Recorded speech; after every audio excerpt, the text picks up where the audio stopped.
All season. Different. Fire. Sassy is important. Mainstream. Y'all one of the biggest things in American culture. They not like us. Think everybody should go on the Breakfast Club. You want to shake it up. They not like us. Wake the fuck up, Breakfast Club. DJ Envy. The Family Guy. Jess Hilarious. I'm the wild card. Keep the real. And Charlamagne the God. I'm a lovable ass. Royal clown. Yo, I'm loving that energy up there right now. Sometimes you gotta pop out and show today. Now let's begin. Wake up, wake up. Wake your ass. This is your time to get it off your chest. Whether you're mad or blessed, we want to hear from you on the Breakfast Club. Hello, who's this? Hey, this is Jason from Canada. Oh, Jason. I listen to you guys every morning. Oh, boy. Do you have an owl tattoo on you anywhere? He definitely does. No, I don't. Okay. I just wanted to call and say, yeah, we listen to you guys in Canada also. And, We were on in Toronto for a little while, but Drake got us taken off. That's not true. no way. I don't know if that's true, but it's a better story than they just took us off. Yeah. Well, we'll discuss that some other time. Hello, who's this?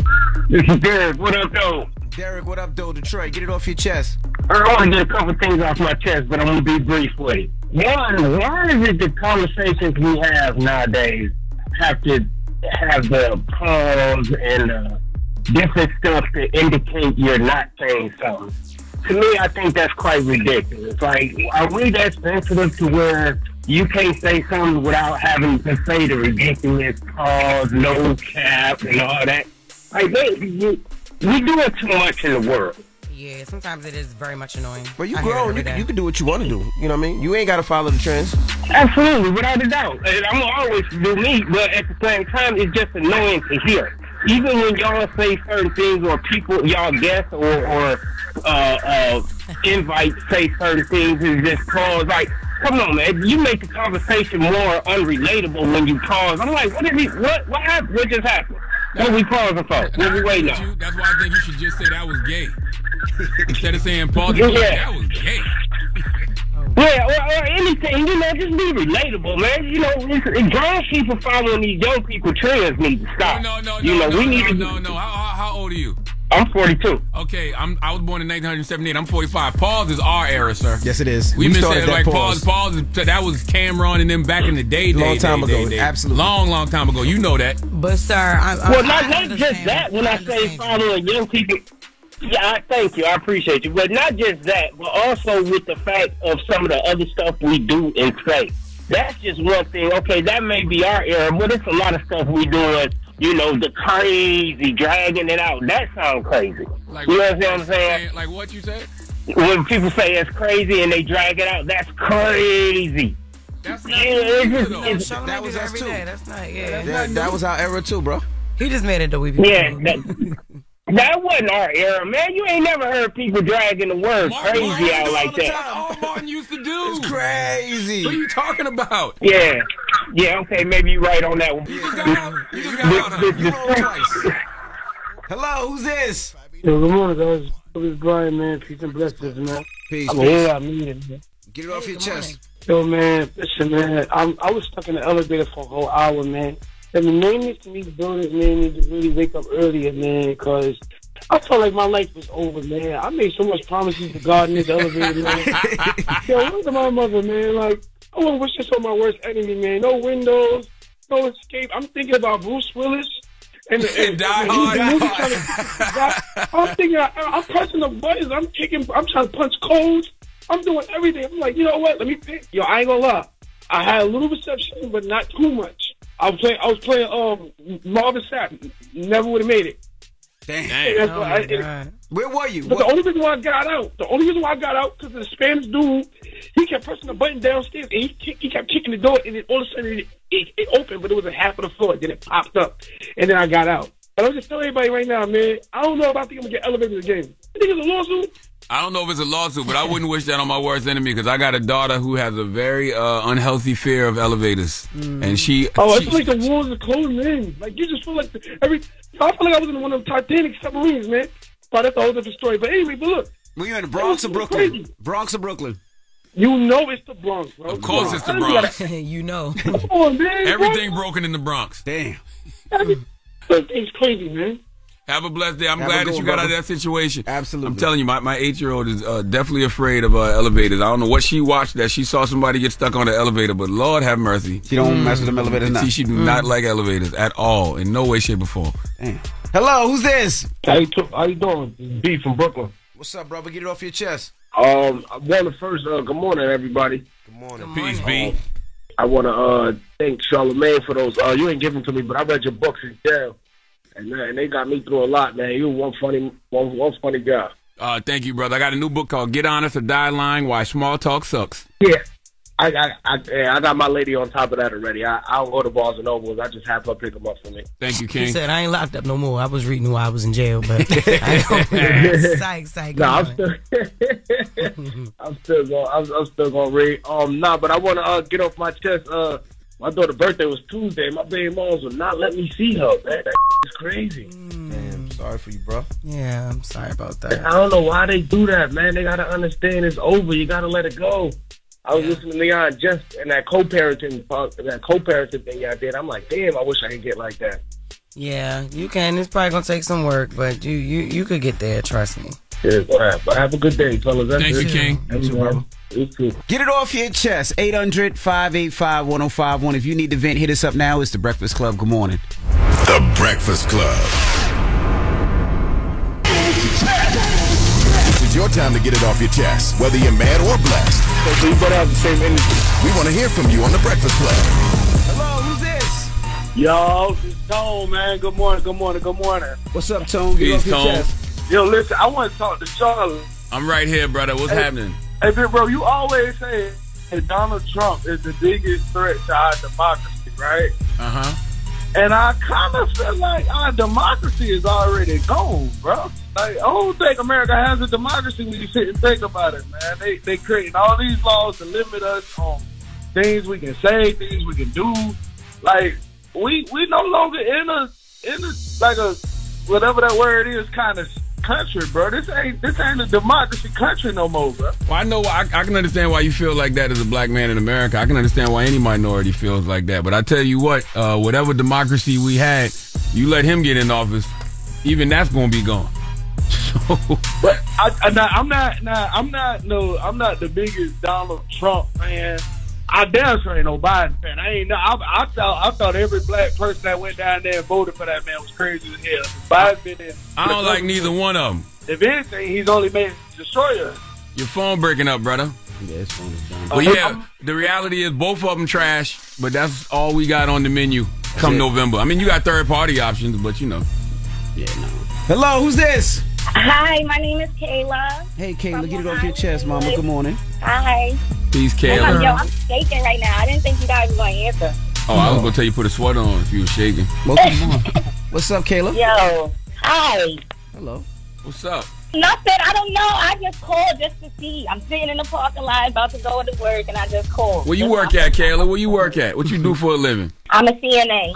Hey, it's a nurse. She's a nurse. Oh, a nurse. Okay. Yeah. Certified nurse. Yes. Well, shout My out. first week back to work, I just had a baby. Oh, Congratulations. congratulations. What you had? Thank you. I had a girl. Oh, Aw. beautiful. I got 4 of those. Really? I'm wishing for one of those. Aren't you late? Don't you got to be at work at 6 o'clock? No, I started at 7 to 3. Oh, okay. You early. Oh, she early. She early. Unlike us. Yeah. That's what's up. Well, we appreciate your service, Kayla. We appreciate all you do as a nurse, man. Thank you. Thank you. Oh, my God. You guys made my day. You made ours. Okay, yeah, absolutely. Have a good one, Kayla. You too. Yes, I respect anybody who cares enough to call us before they go to work Yeah. and appreciates what we do. Thank you, Kayla. Get it off your Thank ya. chest. 800-585-1051. If you need to vent, hit us up now. It's The Breakfast Club. Good morning. The Breakfast Club. We are The Breakfast Club. We got some special legends in the building. Man, come on now. This is a special one right here. Legends of the building. Come of on course, now. the cast of Good Times. 50 years of Good Times. We got Michael, Thelma, and JJ. Well, first of all, Ralph Carter, Bernadette Stanis, and Jimmy Walker. That's right. All right. Good morning, guys. How y'all feeling? Good morning, Breakfast Club. 50 years of good times? Wow. I know. Wow. Wow. And we're still going strong. Yeah. Did y'all know Good Times was going to make the mark that it made? Well, I didn't. Had no idea. No, we didn't. but we're very grateful it did. Yeah. Well, from the beginning, let's start. How did it come about? How did Good Times come about? And how did you guys audition? And how did it make? Because during that time, there wasn't too many of us on television. So how did it come about? Well, and he is black. You know when he say I don't know. I know. I can tell he's black. I'm black. They joke me all the time, but I'm black. But go ahead. I don't know, Mr. Carter. Yeah. Well, it started with me being in a beauty pageant, you know, and from there was a manager watching me in the beauty pageant, and gave my mother a card to say they're looking for a teenager to be in this show and meet Norman Lear at CBS, you know. So we went up there, but there were thousands of girls when I opened the door. So I mean, but that's how it started with me. You was a teenager on Good Times? Yeah. How old was you? 18. Oh, okay. Oh, wow. I was about to say, Lord have mercy. Okay. Yeah. All right. Okay. You're still beautiful. Thank you. Absolutely.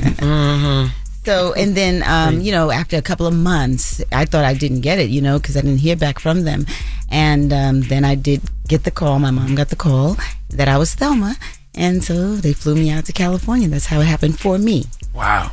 What about you, Mr. Carter? By the time I began to work with Norman Lear, I had been in my 6th Broadway play by that time. During my journey with Miss Jane Murray and also Pat Kirkland. These were 2 wonderful women who I auditioned for when I went there. However, I literally had the job before I got the job. My contract was bought from The Raisin in the Sun by Lorraine Hansberry. We did the adapt version of the musical play.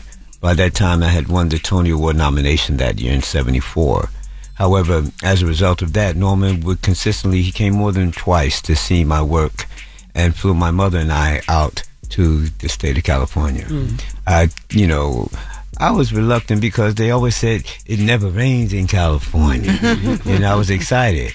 It rained for 3 months when I got there. Yeah, Right then and there, any illusions about Hollywood were always neutralized as far as I'm concerned.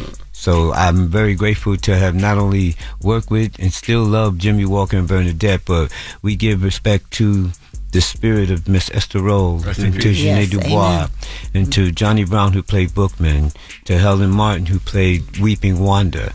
These are wonderful people that helped us along the way. Of course, to Mr. Ben Powers as well. Albert Reed, who played the Alderman.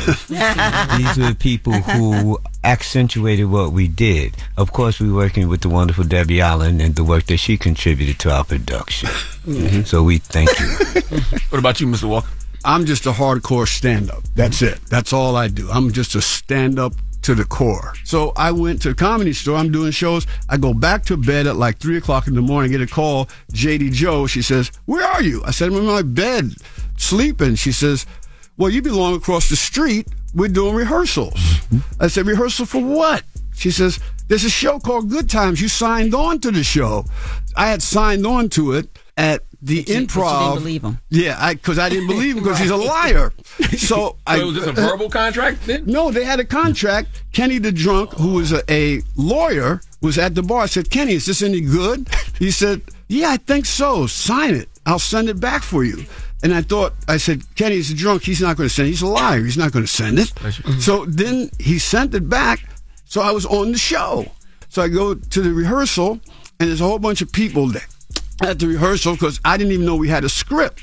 Because they said there's a script downstairs. I said, "I'm going back to bed because I'm not going downstairs to get a script because they're lying. I don't have time." But you're there. So I went, I got the script, and I'm reading the script, and I said to the guy next to me, like you're normally, I said, "Man, this sucks. What is this?" God damn. I said, they said, "We're going to do a TV show." I said, "Really?" I said, "You're a liar. It's not going to happen. This is terrible." From then on, we did the show, and I was always throwing stuff in, and people got upset. So when did you stop thinking people was liars? Never. I think it now. People, agents are liars. They're all liars. No, very few people want to be bigger than what they are. And the big people, you never meet them. Yeah. They're in the big glass tower upstairs on the 90th floor. So, even if, like Bernadette will tell you, even if I meet a girl, I say, give me your number. I know she's lying because she's not going to give you the number. And then with the horrible things with the cell phones, they don't answer. You text them, you email them. They sit in their room and they sit with their girlfriends and they start laughing. They go, this moron I met at Walmart, he asked for my number. I was busy. I gave him my number because I know I'm never going to talk to him. My answer is emails ever He again. did get lucky this week. He did. He got Once lucky. in a while, somebody will come through, but very, very rarely. And the girl will be nice, and some girls will go. And I learned this from a friend of mine who happens to be a girl, and she said a very interesting thing. She said, if you want to get rid of a guy and he asks you to go out, say, like if she's a girl, I ask you to go out. So I say, hey, Jess, why don't we, go to the Four Seasons and have dinner? That's what they do. They say, are you serious? Really? But you got lucky this week. No, it wasn't lucky yet. But it was a girl that showed promise. Oh, she answered. She answered, and I was like, really?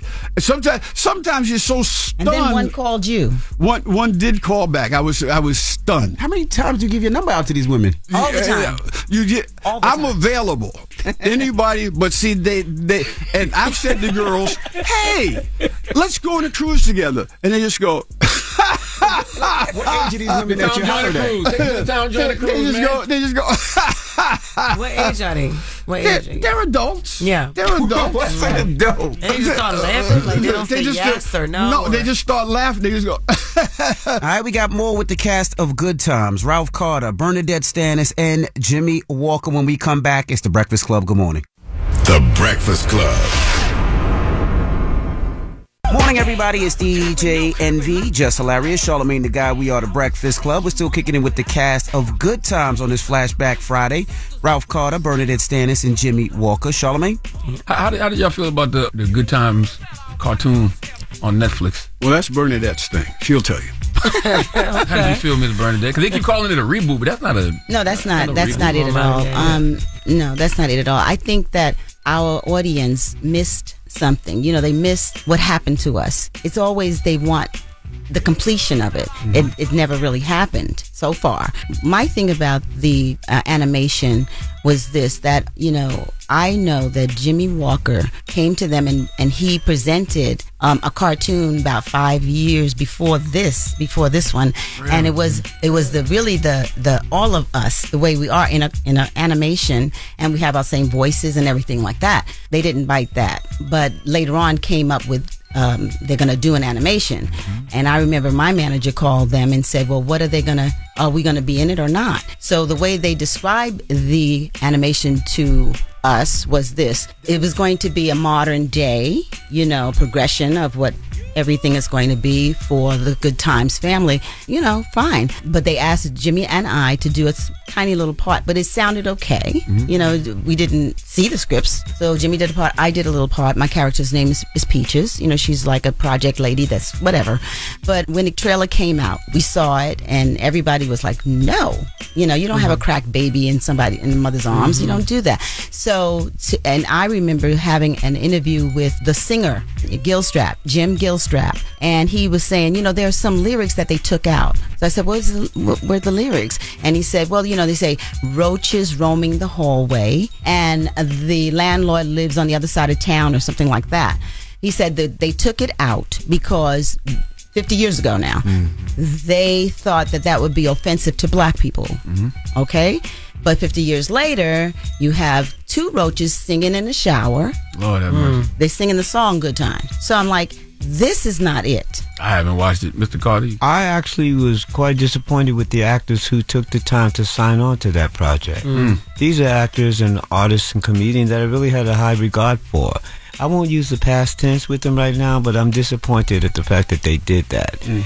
When I did take a quick review of this particular rubbish that I saw, I was contacted by some media outlets from my point of view.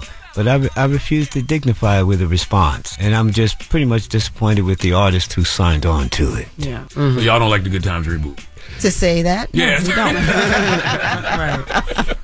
It's crazy though. 50 years of Good Times. I'm shocked. Like nobody did a documentary or some type of, reunion show. Like y'all didn't get approached about none of that. No. The anthology that I did write, it wouldn't be a product commercially right now, again, because of the losses that we had. But we did have a people movie that we worked that with. we're going to put together, and we had all the characters. It just didn't. They are now ancestors, so this is Brett Miller, keep living, who works with Norman, and that's the guy who kind of gaboshed us. Yeah. And that was it. I mean, that's the way because when I took it around, everybody I talked to says, well, do you own the rights? And we go, no. And they said, well, nothing we could do for you. And these are all friends of mine. Yeah. So that's the way it was. I just think that they didn't want us involved, and they achieved their goal. Yeah. Damn. Well, we love y'all. All right, guys. We celebrate y'all. Yes, absolutely. Our fans really kept writing us and telling us how much they loved us, and they did not like the animation. They respect us in so many different ways. So we still got our satisfaction out of it. Right. Absolutely. Well, and when the people don't like it, watch out. That's right. Well, we appreciate you guys for joining us. 50 years of Good Times. Yo, the lyrics to the theme song. Y'all all know that? No, right? I don't know it. I think Ralph knows it. Keeping your head above water, making a way when you can. Temporary layoffs, good times. Easy credit rip-off, good time. Scratching and surviving, good time. Good times. Hanging in a child line. No. Oh, it's hanging in the child line? That's how I interpret it. I have the written I thought it was lyrics. hanging in and jiving. Yes, it is. Hanging in You and have jiving. two versions. Hanging in and jiving. Hanging in and jiving, but also I have on document in my archive, hanging in the child Isn't that line. something? So they have They said it that way so long, They have so both versions of it. However, it really caught on the way that the wonderful Janae Dubois wrote the soundtrack for Moving On Up for the Jeffersons. Janae Dubois is the writer and the musician and the vocalist that sings that song. So that in itself, when you deal with theme songs, and when we were coming on, y'all were gracious enough to play it for us. So it was a nice way to walk into your sound studio, and we thank you. So the mystery continues. We still don't know if it's hanging in the child line. It's hanging in the jive. It's hanging Google in it. It's hanging in and jiving. Hanging in and jiving. Yeah, that's what it is. Bernadette's not going to have this going on for a while.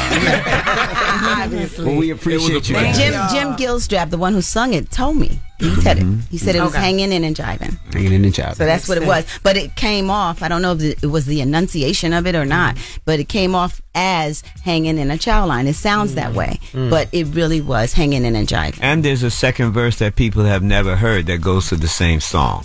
So the information that I do have, it has what I'm trying to say. That's the little roaches. That's the roaches. That's the roaches singing in the shower. So you guys have been wonderful. I thank you, man. A for pleasure, man. thinking Thank enough you. of us. All right. Again, to your listening audience, we thank you again for a wonderful 50 years. May you be blessed by every breath you breathe and every beat of your heart. Thank you very much. That's right. It's the Breakfast Club. Good morning. Thank you. All right. Morning, everybody. It's DJ Envy, Jess Hilarious, Charlamagne the Guy. We are the Breakfast Club. If you're just joining us, we're talking about getting massages from the opposite sex. Now, this conversation started from Mason Cameron talking about having trainers and women using male trainers. And then we heard Charlamagne said recently that you got a massage from a male and you said it was amazing. And what did he say about? He said that the guy massaged every part of his body, even his mouth. Not every part of the body, but he definitely gave me a mouth massage, which is something I never had before, because apparently there's two muscles in your mouth. And I'm the type person, because of like anxiety and stuff like that, like I'm always like grinding my teeth a little bit, or like I open my mouth real wide. I don't know why. And so it's like he massaged these two muscles in my mouth, and they hurt like hell. How do you massage him? With his hands. Oh, okay. It's like a technique. Anybody out there that does this massage thing I'm talking about, I know you know what I'm talking about, but it's like these two corners right here, and he just put them in, and he kind of like tugs on it a little bit, and it's painful, but man, it's very very stress relieving. Okay. So you were able to open your mouth wider after, like, what type of effects did it have? I haven't been grinding my teeth as Oh, much since since then. that? Yeah. I haven't been grinding my teeth Wow. since that much since then. But I mean, I've never had a male masseuse until that time, and he did a fantastic job. But it's just like, football players and basketball players who got male trainers. Who you think's massaging them and rubbing on their muscles? Yeah, and no, all that stuff like that? absolutely. But I just never heard of a mouth massage. Yeah, it's out there. Matter of fact, I'm gonna Google it right now. Yeah, matter of fact, you should. Yeah, when I go to physical therapy and there's a male masseuse, that's different. But when you go to a massage place and the lights are low and it's intimate and the candles are burning, I would just prefer a woman to massage me. That is just me. But you did have a male masseuse before. And you listen to everything. Absolutely. But it wasn't that. It was me and my wife together. It was a couples massage, and they were supposed to teach us how to give a massage. And the dude came in, diesel, dreads, brown skinned brother. Very sexy. Now, see, the fact that you described him makes me think that this was a FRICO case. Okay. Oh, but he got charged with a FRICO. But you know what I mean? But during the massage, I couldn't enjoy the massage because this big brother, diesel, with dreads, was massaging me with your insecurities. No, it was. That's your insecurities. And I don't want it again. I don't know why you so insecure if you ain't never had your butt touched. Right? Like, I don't have those insecurities. Like, I ain't thinking nothing. When that man was massaging me, I didn't think about nothing except for this was a good massage.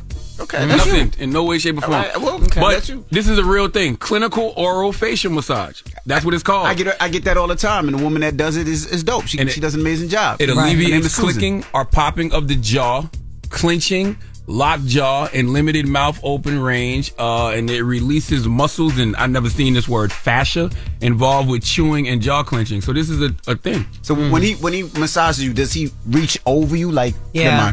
No, he was on the side. Because you know you have to lay. Y'all did it from the side. What'd you say? He was on the side. Oh, he was on the side. He You know, told me, sometimes when he was on one side, I had to turn this way. He was on this side, I had to turn that way. But listen, if you've never had a clinical oral facial massage, trust me, it is worth it. Okay. Yeah. Nice. What about you? I enjoy massages from the same sex, although I have had massages from a male, and I like the pressure more from a guy. However, I ain't gonna lie, I do get excited, like especially when they be like turn over and you massaging my stomach and under my breast and all that, and I just be like, stop. You know? So I'm not gonna lie, yo. I don't know. I can't. Well, let's go to the phone lines. Hello, who's this? This is Kevin from Brooklyn. Hey, Kevin from Brooklyn. What's going on, Envy? How you doing? I'm doing good. Charlamagne, Jess, I love you, baby. I love you too, baby. We're talking about massages from the same sex or opposite sex, brother. Talk to us. Yeah, I had to dip out on a massage the other day because it was same sex. I'm not gonna call a company name, but yeah, it was same sex, and I wasn't feeling that. Okay. I can't have a next man rubbing me. I can't do that. You never played any type of sports in high school or anything like that? It's different. Yeah. It's How's it different when the different? lights are low and you're laying on the thing and there's a candle lit and the music is playing. Yeah, because then we all in the locker room. Yeah, together. they set the mood. It's different. I think y'all Nah, gave I him the just look. can't. It's something about a man, because see, my lower back hurts. And it's something about a man rubbing down here. I can't. Yeah. It's not sitting right with me. Yeah. Well, Charlamagne is upset because not all men are open up to other men or open to other men I touching just don't them. know why everybody's so insecure. It has nothing to do with insecurity. This is very much got to do with insecurity. Because if in your mind you thinking, man, I might get turned on by this guy, man. I don't want this guy touching me because I might like it. That's your problem. That's something you need to that's deal not with. everybody's problem. Envy said that. Not everybody Envy say said the that. same thing you said. He said, man, when the guy told me turn around, I tooted up a little bit. No, I was did like, not say that. You just can't make up stories. You just can't make up stories. He just made that up. You just can't make stuff up. Hello, who's this? Hello, my name is Monica. Hey, Monica. Good morning. Good morning. Now, it says you're uncomfortable receiving massages from other men? Yes, I am. Why? Because I feel like I make noises that if I'm enjoying it. Yes. And so it sounds sexual, even though it may not be sexual. Girl, yes. And I usually to make the guy think, oh, well, she might be into me, and it may go somewhere that it's not supposed to. Like what kind of noises? Well, you a freaky boy. You a yellow freaky boy, man. What's your problem? I never got a massage. Like Yeah. But I get what you're saying, though. Yeah, girl, come with a whole soundtrack, especially when they tell you. Yeah, it does. And that's just how I am. And I don't know how to not be that way. So I just rather get one from a woman because I'm not interested in them. You know, you bring up a good point. Like every single time I get a massage, from a woman, you do tend to get a little erect. You know what I'm saying? You do. Yeah. But I've never, when I had it with the guy, that didn't happen at all. Did you make sounds? Did you make sounds? Like Right, because there's no interest. And if they're making you feel good, like, you can't help but sound like it feels good. And by the way, the guy made me feel good, but I didn't get erect. Because you're not attracted to the guy. Because when they hit your lower back, I'm telling you, like, sometimes it's like, oh my God, yes, like right there. And then when they turn you over and they go below your belly button, it's like, oh my God, like, what you doing? Like, you get all jittery. That's and the all third that. time she said, well, they turn you over. Jesus For real, Christ. that's a full body. They do your back and then they turn you over and they do everything else. We have a massage therapist on the line. Hello? Hey, yes. Hey, what's your name, bro? My name's Chris. Are you brown skin with dreads? No. All right, cool. Just making sure. I'm brown skin with a bald head and a beard. All right, cool. Oh, yes. So go ahead, brother. It's a pleasure. It's a pleasure to be on here. So I've been a massage therapist for 12 years, and I have that problem majority of the time where the husbands have a hard time working with me. But it's not about that. It's the muscular care that needs to be done for our society that we're not addressing. Biometrical movement is the key to internal healing. Mm-hmm.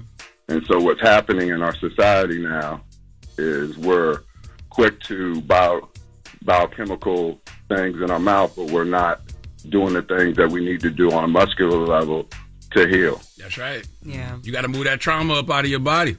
That's right. And so with that, there's 656 individual muscles, 360 joints, and 208 bones that nobody knows anything about. Do you do the oral facial massage? Yes, it's called intraoral massages, where you go into the mandible, you release the masseter, and it helps with the TMJ. That's right. It hurts. It hurts, but it feels so good. Afterwards. I do neuromuscular therapy. Neuromuscular therapy is trigger point release to the actual belly of the muscle.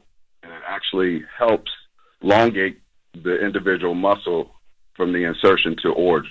Okay. He couldn't do my massage. Not the way he's talking. You gotta be quiet the whole time. Ain't no way. I'm over here like, oh my God. I don't even know the words he's saying. I'm just like, oh yes, come teach me. You do tennis elbow, bro? And I do tennis elbow, golfer, hip flexor, rotator cuff. You guys need to do yourself some research on neuromuscular therapy. Oh, I love it. I'm about to go get me a massage today because of you. I got so many points at Massage Envy. So, You're not gonna get it like him. If you ever want to check out massage care out of Conway, South Carolina, I opened up my business, and that's what I'm focusing on. Oh, you in South Trying Carolina? to change. Oh, he excited now? Yes, sir. Okay. He gonna fly down there too. You fly to I can't let a male touch me in South Carolina. What? Hey, I'm from D.C. See, that's the perception. Okay. See? Life trauma, childhood trauma causes us not to want to be touched. That's real. We have to deal with that trauma. Listen, Thank you, brother. He is not lying in no way, shape, or form. Salute to that brother. He's full of. Charlamagne full of dude. Yeah, he definitely is. Yo, I can't let another male touch me from South Carolina. So, I said, touch me in South Carolina. What's the difference? Because of the childhood trauma that I experienced in South Carolina. I was gonna say, he low-key just all told the times you. I got touched in South Carolina by people that wasn't supposed to be touching me. Okay? Oh my God. Now laugh at that. Let's see you get out of this one. Oh my God. The fun police over here. It's the Breakfast Club. Good morning. The Breakfast Club. Morning, everybody. It's DJ NV, Jess Hilarious, Charlamagne the Guy. We are the Breakfast Club. We got a special guest in the building. We have comedian Ali Siddiq. Welcome, brother. Man, thank you for having me, bro. How you feeling? Oh, I'm good, man. Man, I like the way you distribute your comedy, man. Like you dropping specials like Lil Wayne used to drop mixtapes in the early 2000s. And they all funny. Yeah, man, thank y'all. Just going the independent route, keeping it independent. You know, I'm from Houston. We the capital of independent. You know, ain't nobody coming out that way to look for us, so we just got to do it. That's right. Out the trunk, rap a lot. Out the trunk. That's right. Yeah, everybody always say rap a lot. I think that's our only label too. You know, we had some other labels, but you know, rap a lot. They ain't stick around. You know, we got we had Suave House. Suave House. That's right. That's right. You know, and Then after that, you'd have the independent, Swisher House for sure. But Rap A Lot is the staple. Absolutely. They should have did a comedy thing. We tried Laugh A Lot, but it didn't stick. You know what's so funny? It didn't stick at all. Jay Prince's reputation precedes him, but he's a funny guy. He is. I've done. I've roasted Jay Prince a lot. No, you didn't. How was that? That was dangerous. I think that we have a healthy respect for each other. The last time I was hosting something. It's not like I'm roasting him at a roast. This is me hosting something. I'm like, yo, man, what? So you got all these bodyguards? It was him and Floyd next to each other. Like somebody bodyguards got to take off because can't nobody see. Like who gonna jump on you next to Jay Prince? You see, I'm like, and he's small. He a small. He a little cat. He look at a lot of dudes around him though. Yeah, I know, and I know most of them. How'd you get into comedy? Man, just being black. Really, I've been funny since I was a kid. I know people try to think I was funny because I was in prison, but nah, I was jovially sarcastic in prison. It was just I was the kid on the back of the bus, and then when I was in prison, I was the same way. Oh, so y'all about to fight? Okay, who gonna lose this fight twice? Man, what you mean? I said, because okay, let me explain. One of y'all gonna win this fight. And then the CO's gonna come in and beat up both of y'all. So who want to lose this fight twice? So that was my logic. I was just a jovial, sarcastic person. And when I got out, it was the goal. It was definitely the goal. That became funny. How I even started doing the goal, because you start comedy, you actually don't know what to do. You've seen it, but where do you go? Now you got to go to an open mic. I knew I needed clothes. That's what I definitely knew I needed, was clothes, because comics always dress. And I'm coming out of prison. I had my sister sent me a little Sears outfit. It was a little shirt from Sears. It was Knights of the Round Table. So I knew that was from Sears, and some khakis. Knights of the Round Table. Man, it's a fake polo. Fake polo. My daddy bought them. My daddy bought them when polos were really in style. He came in, man, I found these polos on discount. I said, man, that is not a polo, man. That is a dude with a flag, and it's only the Knights of the Round Table only have 3 legs on that horse. Man, shut up. Man, that horse only had 3 legs, man. So that was your first shirt out of prison? That was your first shirt out of prison? Yeah, that was my first shirt out of prison. Okay. A Knights of the Round Table. How long were you in prison? 6 years. 6. What'd you do? You don't mind us asking.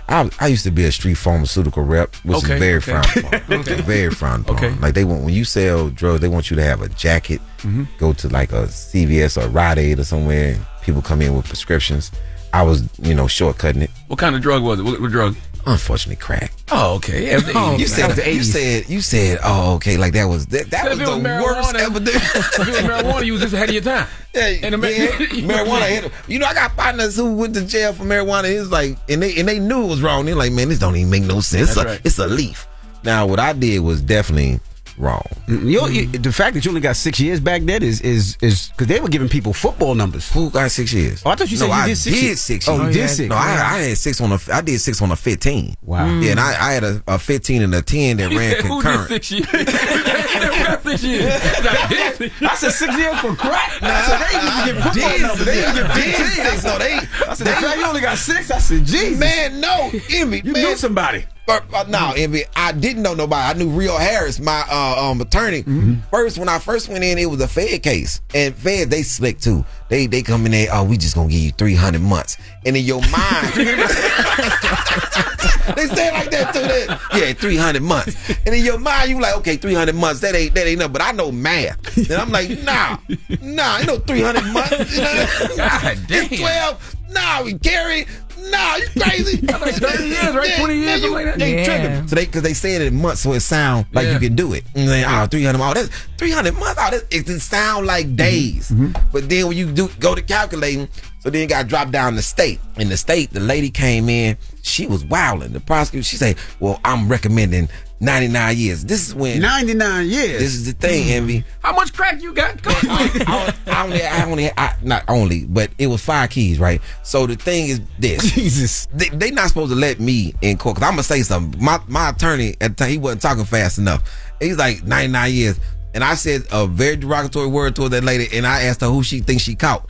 I'm like, I am 19. Who you think you caught, ma'am? Escobar? So we come back to court again. Got reset off. She's talking about, I think 60 years would be appropriate. Ma'am, once again, ma'am.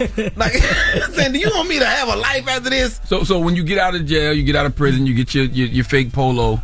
Do you remember your first show? Yes. Just Joking Comedy Cafe, Thursday night, Apollo night. I have on a suit because I'm working at Most. I got a job at the mall. Okay. And so I'm working at Most men's apparel store. Got a suit on. This is when you learn observation. So it's a lot of college kids in there because it's an Apollo night. And everybody up there doing everything. So I go up and all I said was, hey. And them folks booed the suit jacket off me. Hey. I'm not even, I didn't even tell it. I'm talking about, it was bad. So, I'm talking about them boos, it was in stereo too. So I came and sat down and my partner Drake, I'm talking about, man, what happened? I said, bro, you saw what happened. You was in the audience. I think you was born with them. Like you participated. And at the time, Nikki, she asked me, said, Nikki who? My kid's mom. At the time, she we be talking like we know all these people. I was gonna explain it, and I said, she said, what your jacket at? I said, it's on the stage. They booted off me because man, it was crazy. Damn. So you had to go back up there and get your jacket? Man, yes, man. Them people, man, it was. So I waited for 2 weeks. Came back, t-shirt and jeans, and I didn't write down what I was doing because everybody was singing, man. And I never won at this Apollo night because people hit you with the gospel songs, even though I was good gospel songs. Can't beat Jesus. Man, I sang the dude. He would start rapping and was about to get booed and changed his song in the middle of the song. Start singing about Jesus. So I'm like, wait a minute. I'm like, was this boy rapping just a minute ago? Now you talking about how you spell relief, J-U-S-U-S. I'm like, nah, boy, you wow. So I changed my whole thing, went back up every week for about a month and a half. To the people, as soon as I would get there, after that, people were like, yo, man, you going up tonight? Oh, he's funny. So I end up becoming the host of that same place that I got booed in, Just Joking Comedy Cafe. And I was the host for like a year. Yeah, that's how I started. All right, we got more with comedian Ali Siddiq when we come back. Don't move. It's the Breakfast Club. Good morning. Everybody, it's DJ Envy, Jess Hilarious, Charlamagne the Guy. We are the Breakfast Club. We're still kicking it with comedian Ali Siddiq. Jess. So how did you turn into the storyteller comedian? Because that's hard for people to do. Like it's hard. DL. I imagine not for you, but it's hard. DL, I'm on the road with DL. He told me, he said, yo, man, the funniest you're gonna ever be in life is based on how honest you want to be. And this was after some people, when I was writing jokes, I don't even blame the people anymore because I think that when you have writers under the pressure of turning in something to another comic. And so they could see your show and then turn in, hey man, I don't have nothing this week, but if you try to get that check, so you turn in somebody else's material to do. The person who you turned it into has no idea that you just saw this somewhere. Yeah. And so now, oh, you a thief. So now I switched from doing jokes to doing everything personally about me.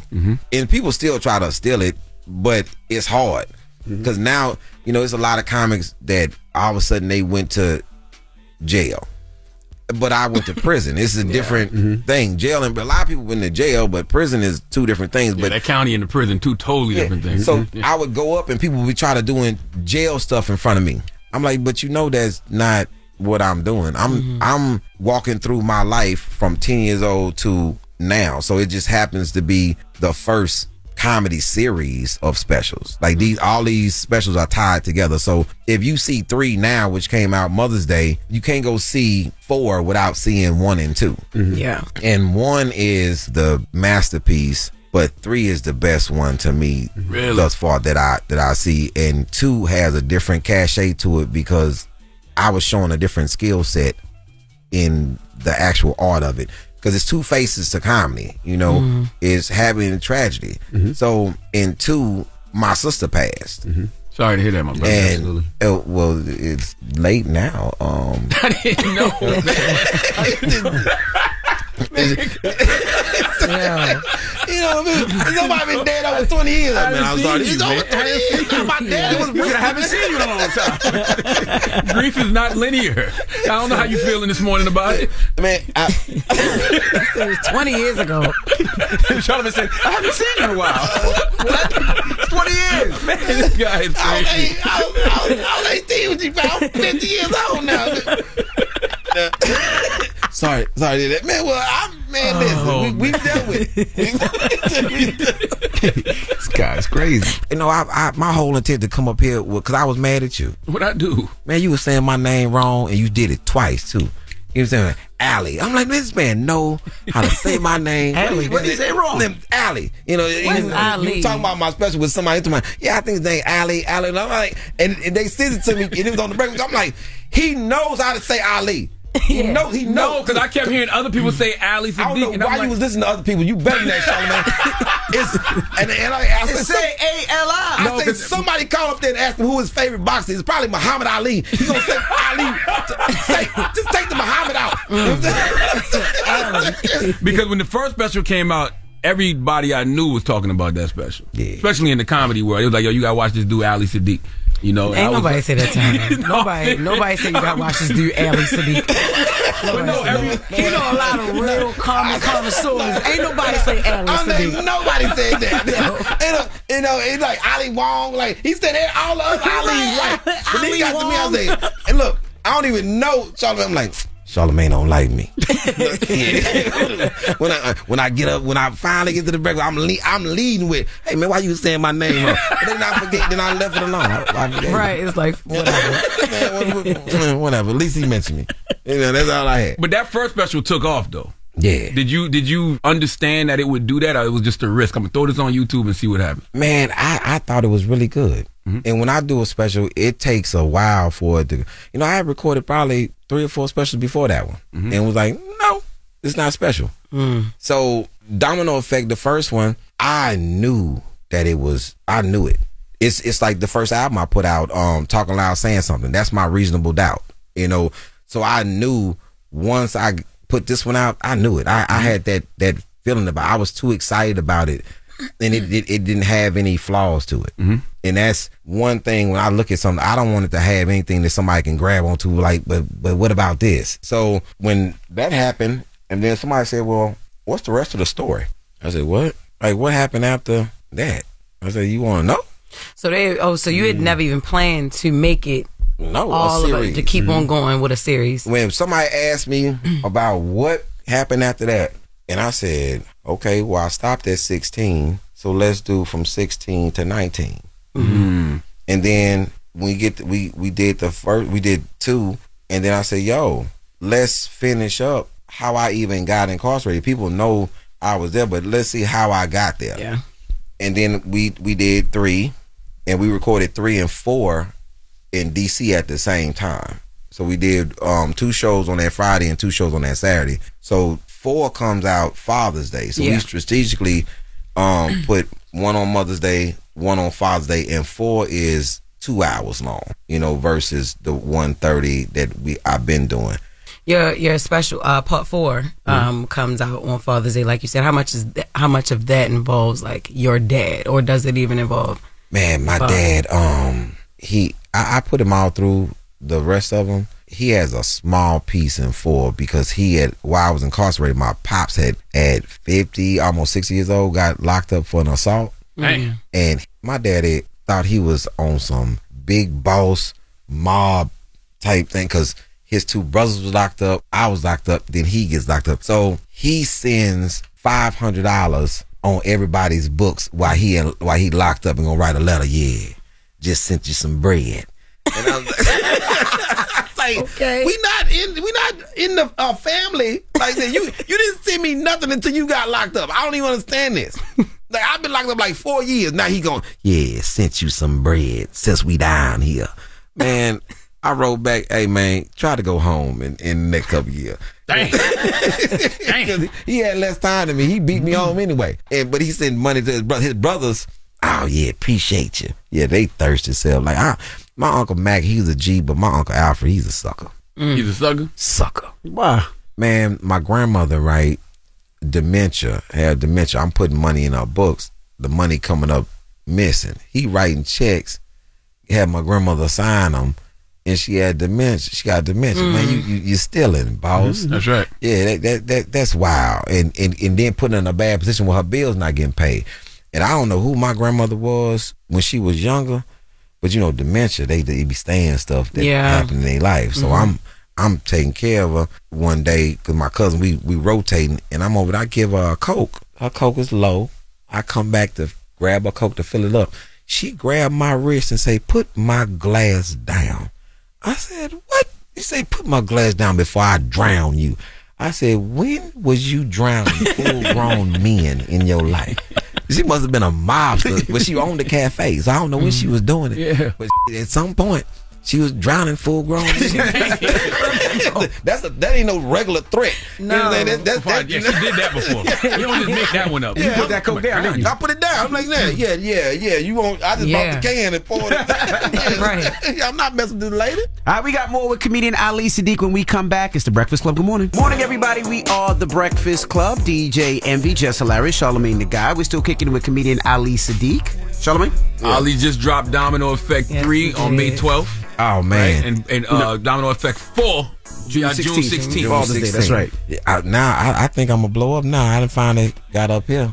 And he said your name right. Ali. Yeah, he just said your name right. Do you want to do like Netflix or something like that? Does it even matter? Man, no. Don't say no, but I'm gonna say if why not? Why can't you say no, Sean? You can say it shut the blessing down if it comes. But they come with 20 million and say, "Hey, man." But if they own it, then it's none of the. They can't get. If they own it, they can't get. Right. You can make up a story. Oh God! You can go there and say anything. Take the $20 million check and walk away. See, man, now I'm on Netflix. I got 20 million. And now they put out some nonsense. Now people, that boy ain't cold as he. Yeah, right. You know what I'm saying? He ice cold. But what can I want to do it on the internet? Keep doing what you doing. Netflix kind of changed him a little bit. He wasn't there. Right. You want to talk about his name, Ali? Ali. I just said Ali up there. Man, how y'all doing? I'm Ali Siddiq, man. Netflix done bought me. Keep doing what you doing. You do it so well. Nah, you definitely do it well, my brother. Man, I appreciate that. Man, you know something? I just feel like an Emmy is gonna come my way since I done made it to this breakfast. Because I used to always say, you know something? Enough people don't know me. I gotta get up there to see DJ Envy. It wasn't really about you, Charlamagne. It was Envy. Yeah. Because once he hit it with that, this is a DJ. Everybody, that's the part that you wait on. It ain't even really the show if you don't hear that. Yeah. You know what I'm saying? The show just came on. Hey, I'm Charlamagne the God. This is Jess Hilarious. You be like, what they need the proper intro. We need the proper intro. And the funny thing about the intro, when we first started, we hated it. I was like, why we gotta keep saying our names? Like, I don't want to keep saying my name, but our program director at the time was like, you keep saying your name, it gets stuck in people's heads. And then Dennis Clark, the consultant, And him and Dennis Clark said that. Keep saying your name. Keep introducing yourself. Even when he beef with people, they be like mocking him like DJ Envy. But it's the whole rhythm of it, too. You gotta say it like that. You can't just say DJ Envy. No, you gotta say, this is DJ Envy. You gotta say the whole thing. But let me tell you, the thing that makes me laugh, like uncontrollably, comes from the Breakfast Club. And I'm talking about me, the lady that lived in that house. Man, let me tell you something. If I don't care how mad, if that lady called me and say, yeah, this sweet John Joe, if y'all do that, what's the boy who couldn't say y'all name? Webby. Right? Oh my God. Webby. Oh man, let me tell you something. That's true. It was true. That wasn't that was true. We know. Boy, y'all got names on here. We got him on the wall. He already on the wall. Charlamagne. My girl DJ Envy. He was serious. My girl DJ. He was sweating. Do you understand? The type of, I'm talking about, man, if my day is going bad, well, I'm at bop. Come on, Webby, go on get it to me, man. I wish we had it on video. But somebody made a cartoon when I first like, Charlamagne, man, boy, y'all got a name on that, boy. And they ain't gonna keep on making him say it. He still ain't get it. Man. Boy, it's like this. It was like Al Sharpton versus the teleprompter. Damn. You ever seen that? No. Oh, Al Sharpton. And the only reason I don't really say nothing about it much is because I did a. Jess, have you ever done a thing and they had that teleprompter on? Absolutely, just over the weekend. And it was going too fast. Yeah, and you had to like, I'm all talking right, about let's slow down. Envy, if I tell you, I'm just up there, and I'm dyslexic. That's the whole other thing I've been trying to tell people. I don't do cold reads. Let me see it first. Let me take the picture of it in my brain. I can do it. Man, I'm in there with a cold read on the teleprompter. And he going fast. And I'm talking, they got it on speed dial. I'm like, I'm just up, and the man, I'm doing it, and the man looked like this. He's like, I know damn well ain't none of that. Whatever he's saying, what's on there? Man, what are you looking at? I'm like, hey man, you just started saying stuff. I'm like, I'm the king of changing my stuff too. I change everything. Because sometimes it be going too fast. I'm like, I can't get that fast. Man, Envy, do you understand? The man had to look at the teleprompter. He know damn well. He like, hey, bro. Man, what are you looking at? Are you looking past me outside or something? I'm like, nah, bro. I'm looking dead at you. But you, man, it's too fast. Yeah. Billy Sorrells go in after me for the same position. I said, Billy is hilarious. Billy, man, that teleprompter moved fast. He said, man, I wasn't looking at the teleprompter. I was saying what I thought they wanted to do. Just like us, yo, we'll make up some Man, you gotta make it up on the fly. How did they find you, Ali? Hey, man, Ali Siddiq. Spelled my name with an I. SIDDIQ. It was an ALI first. That's right. SIDDIQ. That's .com, or you can go on YouTube, Ali Siddiq Comedy. You know, man, just, you know, stay linked in with me. On my Instagram, everything is the same. Ali Siddiq. I'm following it right now. I think I already follow you, though. You already follow me? Because I know you definitely follow my man. What's the guy you be with all the time? Andrew Schultz. Andrew Schultz. Yeah. I just saw Andrew Schultz at the roast. I was at the roast. The Tom Brady roast. It's funny when you become a comic and you don't know, and then you walk in the room and all these comics come over to you. Hey, brother, man, why are you bowing? Yeah. Like, man, I'm a big fan. And like, hey man, what's the bowing about though? Respect.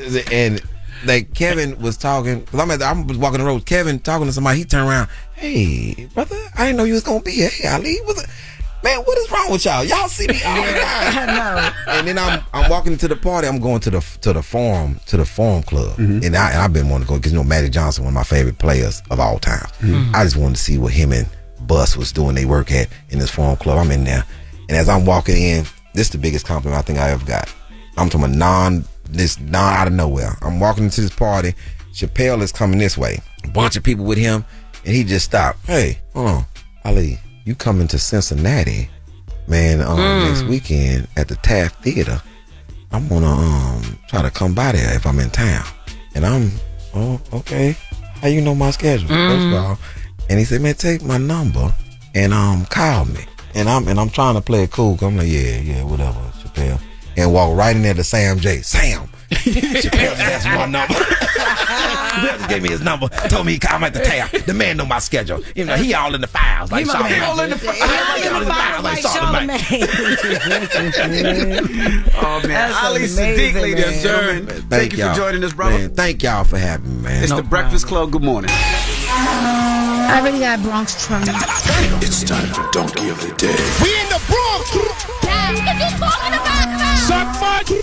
Y'all not shutting us down. We in the concourse.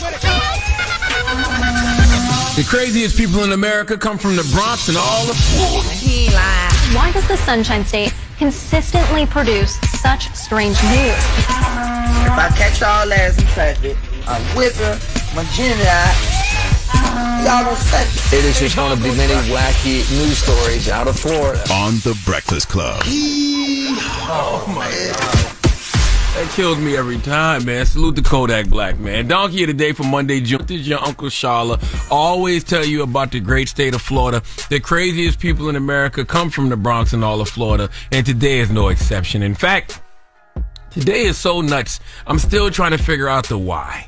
See, Christy woke up and decided today is the day she wanted to steal a car. Not just steal a car, she wanted to steal a car from an actual dealership. Her reasoning for wanting to steal a car from an actual dealership was so she could do it legally.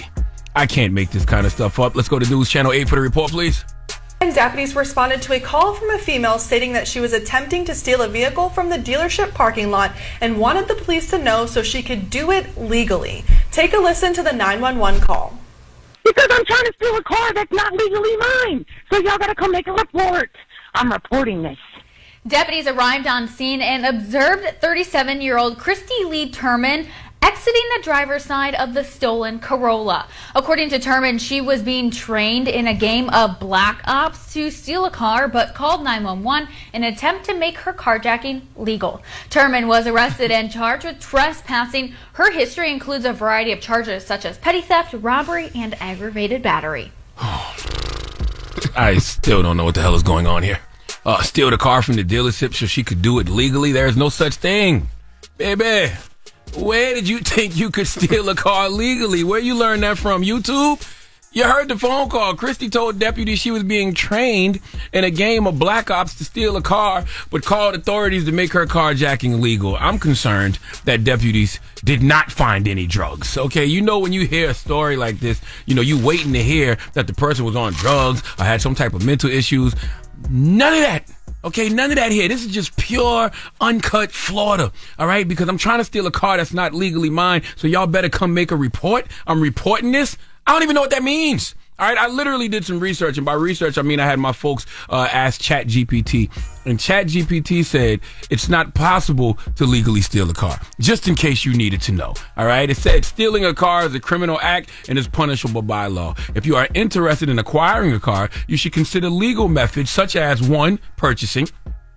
Buying a car from a dealership or a private seller. 2, leasing a car from a dealership, which allows you to use the car for a set period while making monthly payments. 3, renting a car for short-term use from a rental agency. And 4, financing, getting a loan from a bank or financial institution to buy a car. If you have any questions about these processes or need advice on acquiring a car legally, feel free to ask. That's what ChatGPT told us. Okay? The moral of the story is there is no legal way to steal a car. This young lady said she was being trained in a game of black ops. I didn't even know they steal cars in black ops. I thought that was Grand Theft Auto. Okay, this is like getting caught with kilos of cocaine and saying you was being trained in a game of Narcos, Rise of the Cartel. Look, man, I don't know what else to tell y'all, okay? But there is no legal way to steal a car. And Christy was arrested and is facing trespassing charges. And what bothers me the most about this is I took the time to Google and do ChatGPT just to make sure I wasn't missing something. Because, hey, Christy may know something that we don't know. But guess what? I'm mad at myself now because I knew better. My spirit, the spiritual being that I am, 100% knew that there was no legal way to steal a car. But the human in me just couldn't accept that. So I went digging, and I couldn't find not one solitary reason for her to do this other than she's from Florida. Please give Christy Turman the sweet sounds of the Hamiltons. Oh, no. You are the donkey of the day. You are the donkey of the day. Yeehaw. All right. Well, thank you for that donkey today. Morning, everybody. It's DJ NV, Jess Hilarious, Charlamagne the Guy. We are the Breakfast Club. It's time for Jess Fix My Mess. Who we have on the line? KK. Hey, KK. Where you calling from? I am calling from North Carolina. All right. What's your question for Jess? Okay, Jess. I love you, Jess, girl. What's up, girl? Okay, so my question is, or my thing is, I've been married for almost a decade. And I'm American. My husband is Jamaican. And one thing I have issue with that I need your advice with, I was raised with nothing but brothers. I'm a baby of 4 boys. And I'm tough. I'm really tough, and I just don't tolerate a lot of stuff. You know what I'm saying? I wasn't raised with girls where, want to sit there, look cute, and, be all up in makeup. I was, let's play some football or basketball. You know what I'm saying? So my husband always say, well, why you always acting like a Negro? Why you always and I'm just I'm not going to tolerate you talking to me crazy. Yeah. And it's just how do you just really just shut up sometimes? Because it's I feel like everything's showing my face. If you talking crazy, my eyes start blinking and switching who you talking to, Yeah. And it's it's hard to just sit back and put that aside, put up on the on the counter, and just be quiet. Even his mom will be like, hey, he didn't mean it that way. No, Mom, he didn't mean it that way. He didn't mean it that way. And I'm just oh, he just called me a you know what I'm saying? I say he meant that. So, I'm so are you, how old are you?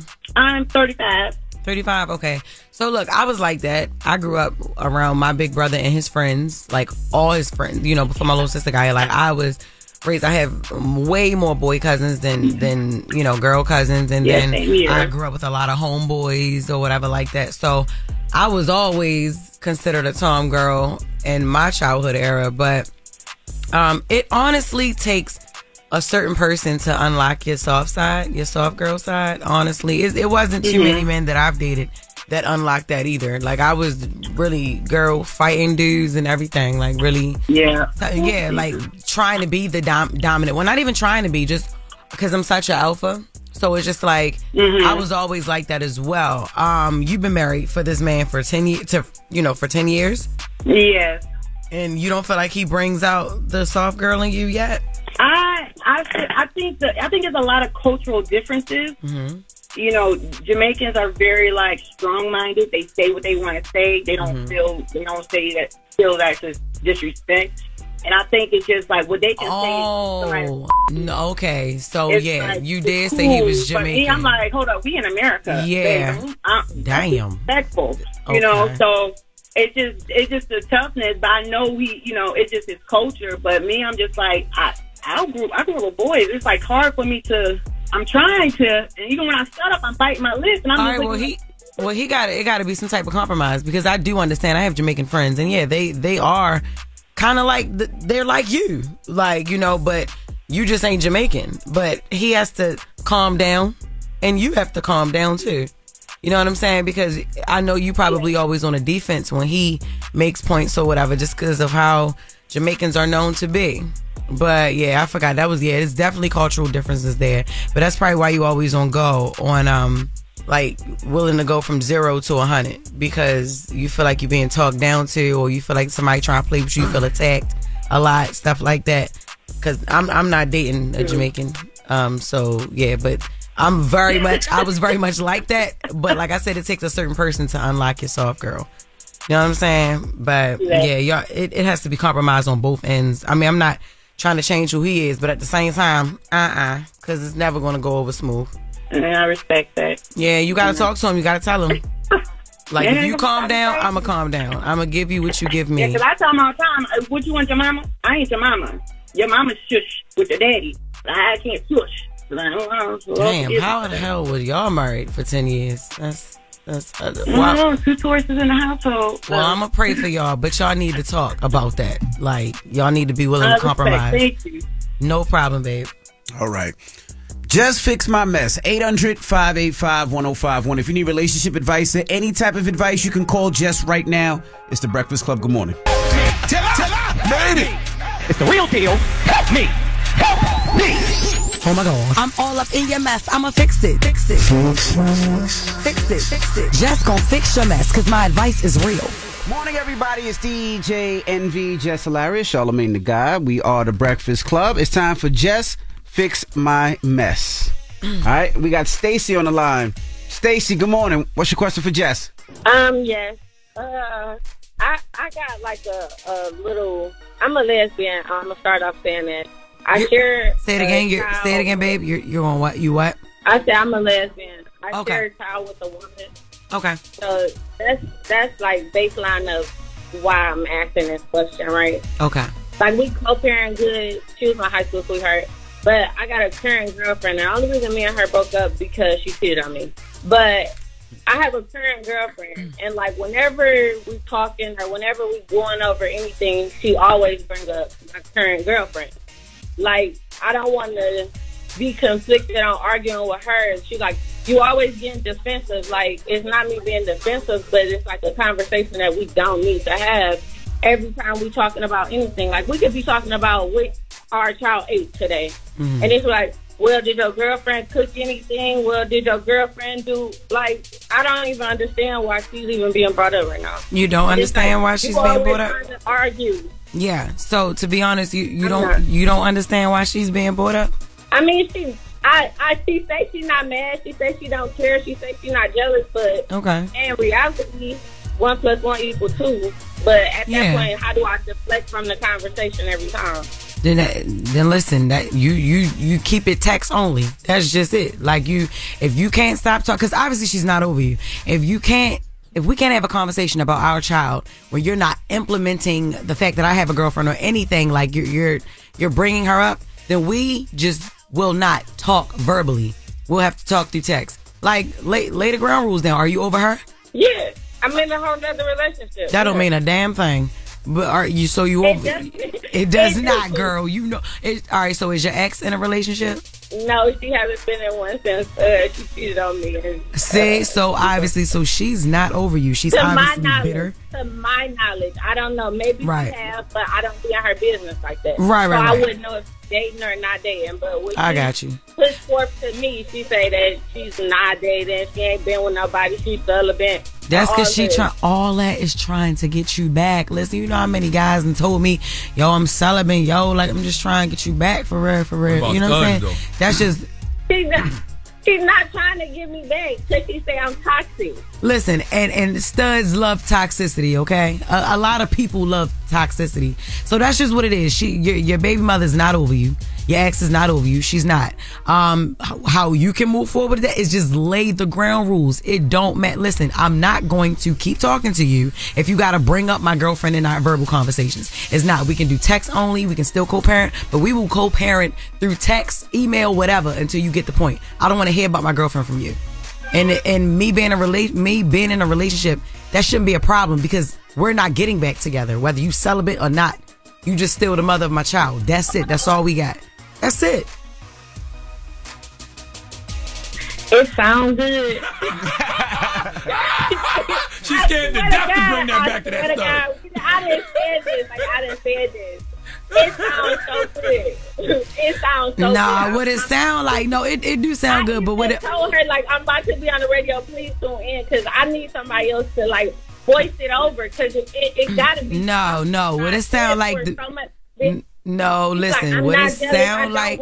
No, listen, girl, shut up. No, listen. What it sound like to me is you like that attention from her. Listen. No, I don't. It's messing with my relationship. It's messing with your relationship, but you gotta put. Ain't no gun in your head making you talk to her about that. It's about the child. It's text only. It's email only. Whatever. Get a restraining order if she bothering you like that. No, she don't bother me like that. Like, we co-parent. How we gonna co-parent with a restraining order? Exactly. That's what I'm saying. But so it's just a verbal for you. You don't like her bringing up your girlfriend. You tell her that. Yeah, I don't like her bringing her up. Yeah, so that's what you do. You make it a text-only situation where that's it. Because you entertaining it still at the end of the day. Like, you still entertaining it. All right, now, you can't control what come out of your ex mouth. No, you can't. But at the same time, baby, it's not that hard. I'm telling you, it's not that hard. Like, for you to not talk to this woman and still co-parent. It, like, verbally. That's just what it is. Like, nah. This is about the baby. Okay. Because you can ignore certain things in the text. You can ignore certain things in the conversation. But it gets to you more when you got to hear it. You feel me? Like, just... Yeah, talk about what you want to talk about in the text. That's it. When she call you, you get a phone of the baby, take the phone back. All right, she love you. Hang up. That's it. Especially if it's affecting your relationship. Stop entertaining that. Okay, and I have one more thing I want to say, and this is it. And I'm gonna just leave y'all alone. All right, well, I saw y'all last year at y'all podcast, and Jess, you look amazing in person. I just want to say that, and I love you. Don't be trying to be gay with me, but thank you. You said what? I'm sorry. I said, don't be trying to be gay with me, but thank you, girl. I'm not. No. I'm messing with you. I seen your act on the show. I mean, I don't know. Maybe you. I don't know. I saw you on stage and stuff. I got it in my phone. She's shooting a little shot. Hey, yo, your girlfriend gonna whoop your ass, girl. You got. I know. I just said, let me stop. Well, thank you, Mama. Jess Fix My Mess. 800-585-1051. Call us up now. It's The Breakfast Club. Good morning. The Breakfast Club. X about me. Relationship problems? X about me. You need to beat your coworker's ass. X about me. Your coworker need to beat your ass? Call it up. It's Dr. Jess, and I'm here to fix your mess.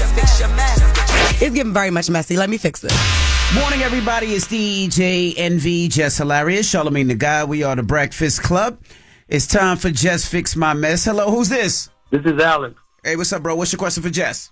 Listen, I got a good question, man. Good morning to everybody. Good morning. I've been dating my girl for about 9 months, and I recently just found a hidden camera in the room. How should I go about it? Wow. You've been dating your girl for 9 months, and you found a hidden camera in the room recently.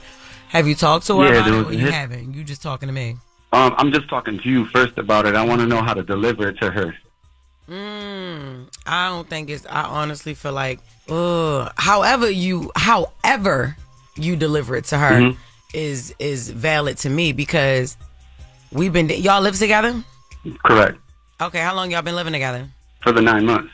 Y'all got together for 9 months, and then y'all just moved straight in? Oh, I'm sorry. We've been together for about a year. Okay. And 3 months into it, I moved in. Okay, you moved in. Okay. Jesus, does she have children? So, yes. Originally, I thought the camera was for the kids, because there's an open one in the living room, but there's a hidden one in our room. And that she did not bring to your attention at all. Didn't even try to. Both of them. I would have just felt more comfortable if she said, hey, there's cameras here. This is how I feel safe.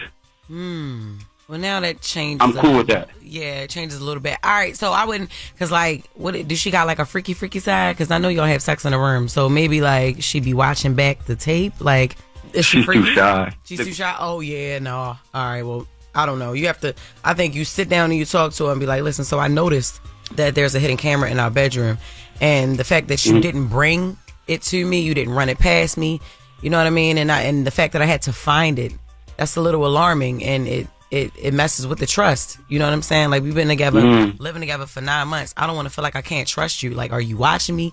Are you waiting for me to slip up? Like, what's up with this? You understand what I'm saying? Yeah. And she can only be honest with that. Yeah, open and honest. Yeah. I guess give her the platform to, let it out. Truth will set you free. Yeah, the truth will definitely set you free, but I think you should definitely put your foot down. Like, don't like, you don't got to back her into a corner, but tell her how you feel about it. Like, I feel betrayed. Like, I feel this is messing with the trust, because I had to find a hidden camera in the privacy of our room. Like, and I didn't know it was there. And if I didn't find it, how long would it have taken for you to say something? Right. With me being so cool about it, especially like, if it's about your safety and security, I'm all for it, but... No, don't even give her that. Let her tell you that. Don't give her that as an option. Just let her tell you that, if that's what it is. Because a lot of times when you give people ways out, they take them. So just let her tell you that. But tell her that it for sure hurts you and it damages trust. Big facts. Should I have asked her to access to the camera or just let her be with it? I want access to the camera. If I'm living here and I imagine you paying bills, you paying bills? Oh, I pay the mortgage. Yeah, I should have access to everything in this damn house. Yes, I want access to it, for sure. I don't want her to take them down, because, it's a valid point for safety and security. I'm Absolutely. a cop. I know I know it. Right, but definitely get that. Make sure that is the reason. Let her tell you that. And then, you ask for access to it. Absolutely, because you want to feel safe, too. Right. Yep. Big facts. Thank you for the advice, That's exactly what I needed. No problem, boo. Good luck. I'll listen to you again tomorrow and forever on. Yes. Forever on. I like that. Thank you. Thank you, bro. All right. Jess Fix My Mess. 800-585-1051. It's the Breakfast Club. Good morning. Morning, everybody. It's DJ NV, Jess Hilarious, Charlamagne the Guy. We are the Breakfast Club. It's time for a positive note. What we got? I do, man, and I simply want to say, and I've said this before, but it's just a reminder. I need to remind y'all for 2024. Hope you heal is my new response to negativity. Whenever somebody's being negative towards you and they projecting, just simply say to them, I hope you heal. Have a blessed day. Breakfast Club, bitches! Y'all finished or y'all done?